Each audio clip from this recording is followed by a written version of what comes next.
look back and we reflect upon our prayers, I think we can see how that is true. All right, number 3 section is verses 8 through 10. Happiness in the goodness of the Lord. Happiness is found in the goodness of the Lord. He says, "Oh, taste and see that the Lord is good."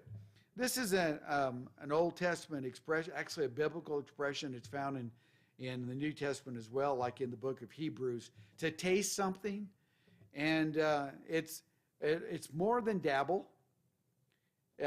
It's really to get a full experience with something. So don't dabble with the Lord. You know, there are people that say, yeah, I tried Christianity, but it's not for me. Really? What did you do? I went to church one Sunday. Now, that's not tasting Christianity. So to taste the Lord, you're going to see that he is good. James 1:17, every good and perfect gift comes down from the Father of lights, which whom there is no variation or shifting shadow. If it's good, it came from God.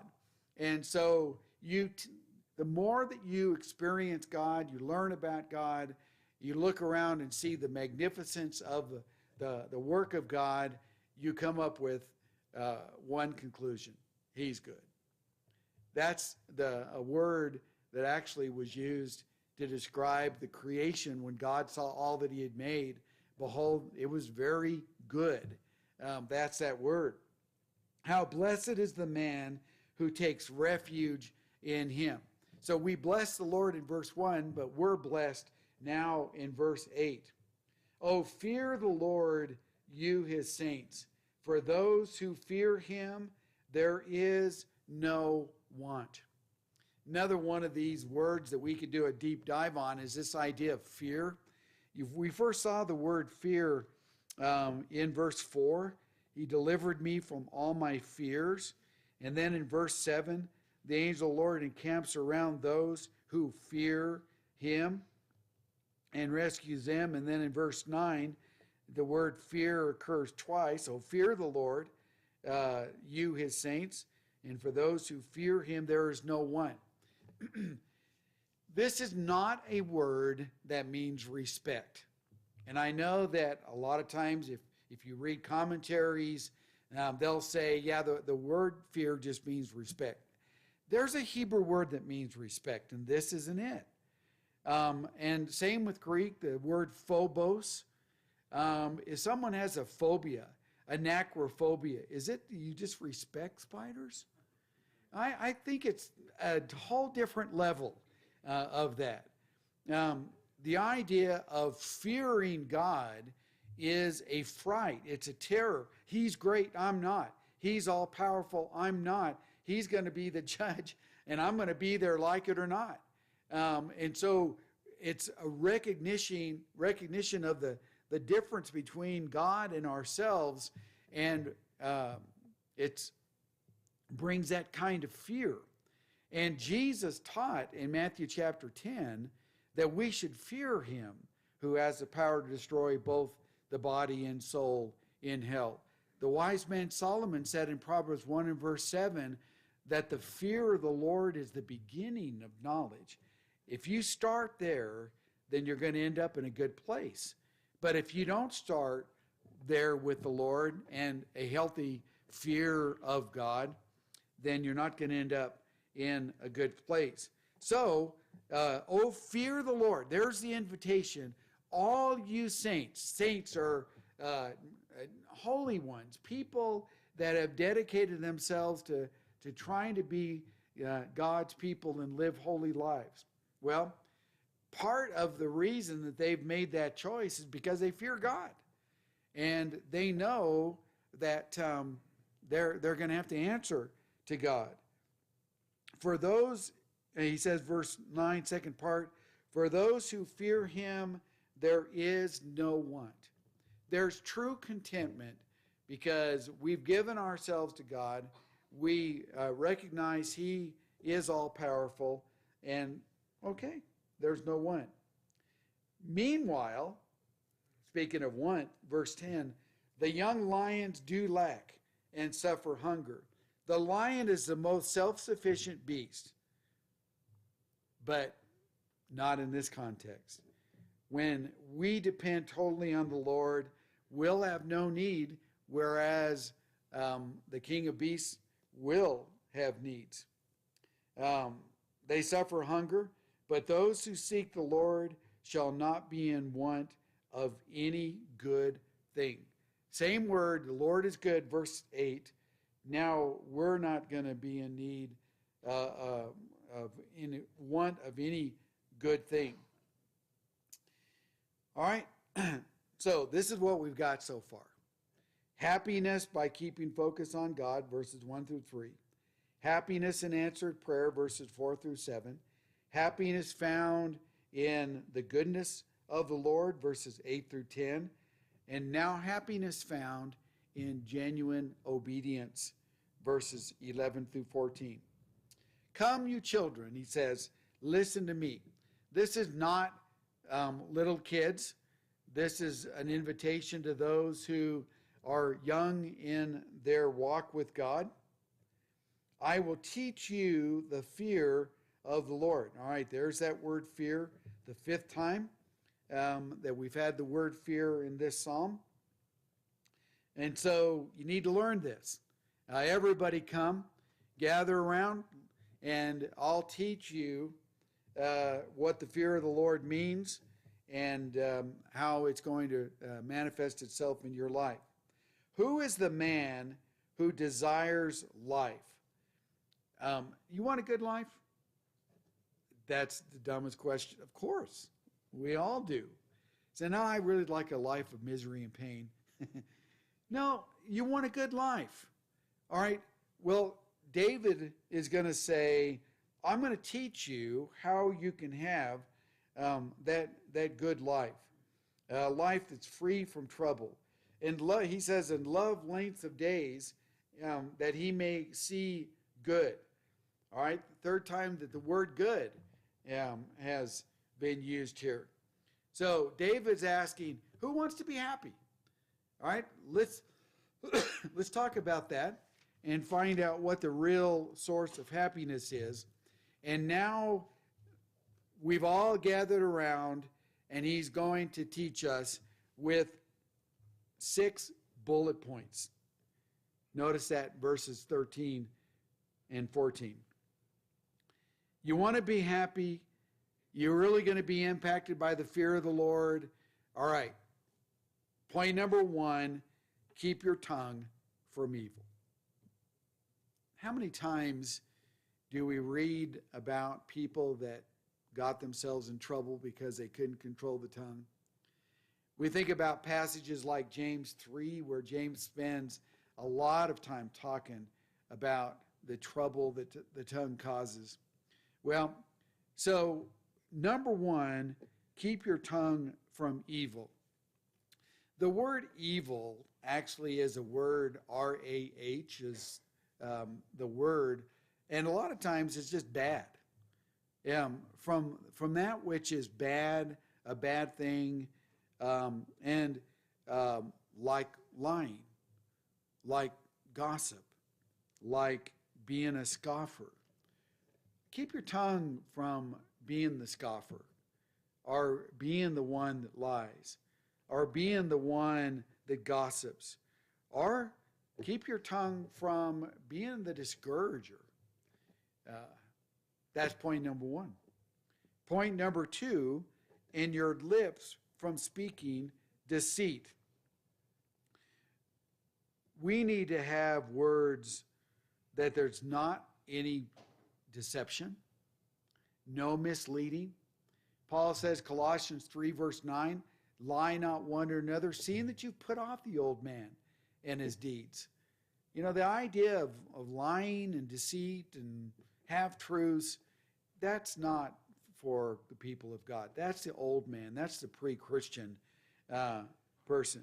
All right, so we're gathering around. He's teaching us what fear of the Lord means. All right, first of all, keep your tongue from evil. Second, your lips from speaking deceit. Always being truthful. Point number 3, depart from evil. This sounds very much like what godliness is teaching in the book of Titus, chapter 2, where godliness is saying that we need to flee from worldly desires. Notice that it's totally your call. Depart from evil. We could put ourselves in the presence of it, or we can decide that we're going to vacate the area and get away from evil. The godly person is the one that makes good choices about associations, makes good choices about locations. And then point number 4, do good. You're now making a conscious effort to do what God defines as good. Now, God, through Isaiah, gives a warning, woe to those who call evil good and good evil. Because we live in a world, and man, oh man, is this true today, that is really twisting and distorting things and calling evil good and good evil. Recently, I'm hearing people, abortion's a good thing. Same-sex marriage is a good thing. I mean, on and on it goes. Well, God said, woe to those people that are going to do that. So do good. Paul says in passages like Romans 12, verse 9 and following, that Christianity is that which we're going to do that which is good as defined by God. And then he gives examples of what that would be. All right, we've got some younger people here tonight, so I've got a trivia question. Is that the first bell? Okay. How many of you have heard of sins of commission and omission? Raise your hand if you've ever heard of that. All right. Oh, you did? You have? Okay. When I grew up, I used to hear that prayed all the time. Did you hear that? It seemed like the old timers would pray, but I don't hear it that much anymore. But look at what he says. Depart from evil, that's omission. You are deciding to omit these things from your life. And do good, that's commission. So forgive us of sins of omission and commission, the sins that we've committed and also the sins that we've committed by not doing what we should do. Well, depart from evil, do good. Point number 5, seek peace. Jesus said, blessed are the peacemakers. We need people that are going to seek peace. Now, that doesn't mean that we compromise the truth of God. That's a big distinction that needs to be made. Paul's going to say in Romans 12, about verse 17, inasmuch as it depends on you, be at peace with all men. Well, sometimes you're not going to be able to do that.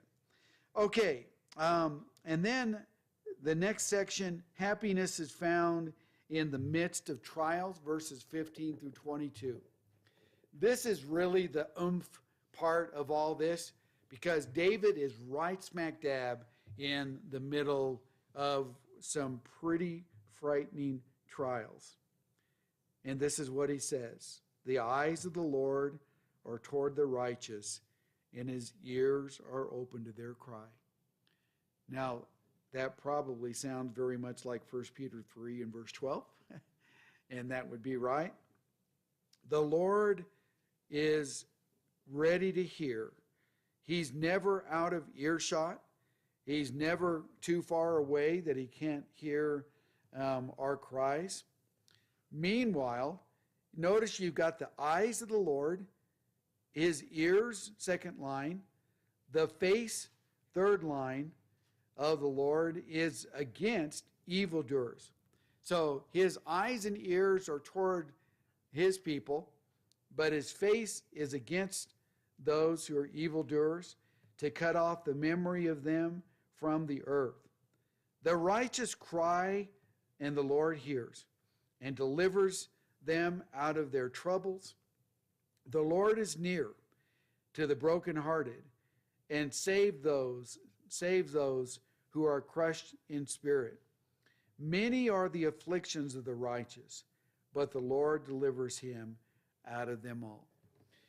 You know, there is a misconception. We baptized a guy at Bear Valley on Sunday, and he had the perception that there was going to be an immediate life change when he came out of the waters of baptism, and that some of the problems were just going to be gone, and they weren't gone.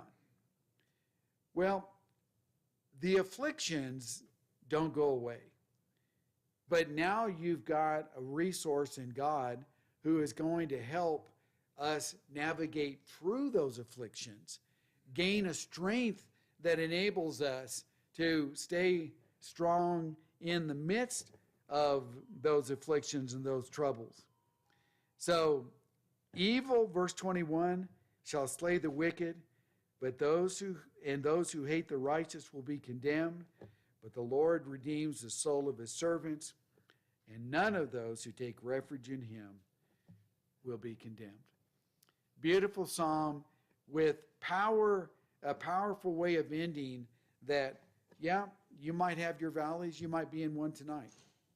But Psalm 34, what a great psalm to study, to see how somebody else that was in a valley were able to think about God and pull themselves out of that valley. So glad to be with you tonight. Thank you for the invite, Sam, and the opportunity to come and be with you. I always enjoy it.